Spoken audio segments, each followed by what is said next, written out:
Oi pessoal, tudo bem? Uma van de infectologia vai estar na frente da Secretaria do Meio Ambiente para ações de testes rápidos.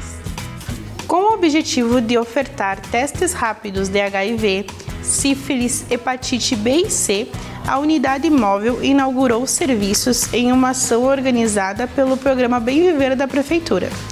A unidade vai ser utilizada especialmente em ações e eventos ofertados à comunidade, garantindo a acessibilidade da população, a prevenção e a agilidade no diagnóstico. Somente nesta segunda-feira, 41 pessoas foram atendidas e 164 testes rápidos realizados. E tem mudança no trânsito de Caxias. O cruzamento entre a Avenida Sinimbu e a 13 de Maio vai contar com uma nova sinalização. A Secretaria Municipal de Trânsito instalou um novo semáforo com sinalização de siga livre à direita, no bairro Lourdes, entre as ruas Sinimbu e 13 de Maio. A medida permite que veículos façam a conversão no cruzamento, contribuindo para a fluidez do trânsito na região, priorizando a segurança dos pedestres.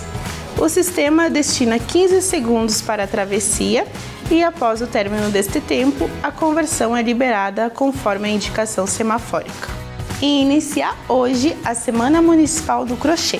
As primeiras atividades vão ser de graça até o dia 31 de agosto, na Casa 20, no bairro São Pelegrino, e na Praça Céu, no bairro Cidade Nova. Não é necessário realizar a inscrição prévia para participar. A Semana Municipal do Crochê integra oficialmente o calendário de eventos do município e é realizada anualmente, com iniciativa de sensibilizar a comunidade para a manifestação artística, cultural e social, reconhecendo a contribuição para a geração de renda e preservação da memória e identidade cultural caxiense. Quer saber mais sobre a programação? Acesse o QR Code na tela. Essas são as informações de hoje, pessoal. Até a próxima!